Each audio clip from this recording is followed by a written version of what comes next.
தாஜ்மஹால்னு சொன்னாலே அது ஒரு அழகான பில்டிங். ஆனால் அந்த அழகுக்கு பின்னாடி தான் ஒரு பெரிய கஷ்டமான ஸ்டோரியே இருக்குது. இந்த கட்டிடம் 1632 கட்ட ஸ்டார்ட் பண்ணியிருக்காங்க. கிட்டத்தட்ட 20,000 வேலை ஆட்கள் டே அண்ட் நைட் கஷ்டப்பட்டு 20 வருஷமாக போராடி தான் அந்த பில்டிங்கை கட்டி முடிச்சிருக்காங்க. அப்படி கட்டிட்டு இருக்கப்ப அவங்க நிறையவே டிஃபிகல்ட்டிஸ்லாம் ஃபேஸ் பண்ணாங்க. நமக்கு தெரியும் தாஜ்மஹால் ஃபுல்லாக மார்பிள்ஸால் கட்டப்பட்டது. அவங்க அதுக்கு தேவையான மார்பிள்ஸ் எல்லாத்தையுமே ராஜஸ்தான்லேருந்து தான் எடுத்துகிட்டு வந்தாங்க. தாஜ்மஹால் இருக்க இடத்துக்கும் ராஜஸ்தானுக்குமே கிட்டத்தட்ட 250 கிலோமீட்டர் டிஸ்டன்ஸு. இப்போ இருக்க மாதிரி மாடர்ன் டிராக்டர்ஸ் எல்லாம் அந்த காலத்தில் கிடையாது. அவங்க அந்த மார்பிள்ஸ் எல்லாம் எடுத்துகிட்டு வர மாட்டு வண்டியும் யானை வண்டியும் தான் யூஸ் பண்ணாங்க. இப்போ இருக்க லாரி ட்ரக் எல்லாமே ரொம்ப தூரம் வந்தாலே நிறைய இடத்துல பிரேக் டவுன் ஆகும். அந்த காலத்தில் இந்த மாதிரி தான் மாடு பாதிலேயே டயர்ட் ஆகுறது, யானைக்கு சடனாக மதம் பிடிச்சி ஓடுறது, இந்த மாதிரி நிறைய டிஃபிகல்ட்டிஸ் அவங்க ஃபேஸ் பண்ணாங்க. இந்த மார்பிள்ஸ் எல்லாம் எடுத்துகிட்டு சேர்த்ததுக்கப்புறம் பேஸ்மெண்ட் போகிறதுக்காக பள்ளம் எடுக்கிறப்ப தான் தெரிஞ்சிருக்கு அந்த இடத்துல இருக்க சாயில் ரொம்பவே சாஃப்டான சாயில்னு.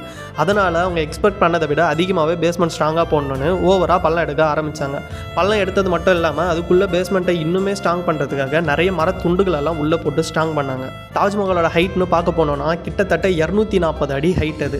அதில் அவங்க யூஸ் பண்ண லைம் பிளாஸ்டர் காரணமாக நிறைய பேருக்கு தலைவலி, ஹெட்டேக்கு, இந்த மாதிரி நிறையவே பிரச்சனைலாம் ஃபேஸ் பண்ணியிருக்காங்க. அவங்க எடுத்துகிட்டு வந்த மார்பிள்ஸை அவங்களுக்கு தேவையான ஷேப்பில் கட் பண்ணுறதுக்காக இப்போ இருக்க மாதிரி மிஷின்ஸ் அப்போ கிடையாது.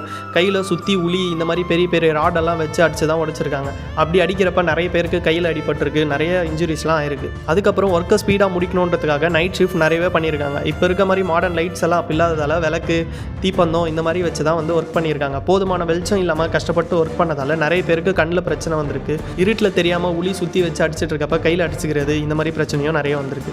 இதெல்லாம் கட்டிகிட்டு இருக்கப்ப யமுனா ரிவர் ஓவர்ஃப்ளோ ஆகி அவங்க கட்டிட்டு இருந்த கன்ஸ்ட்ரக்ஷன் முழுக்க ஃப்ளட்டில் அஃபெக்ட் ஆகிருக்கு.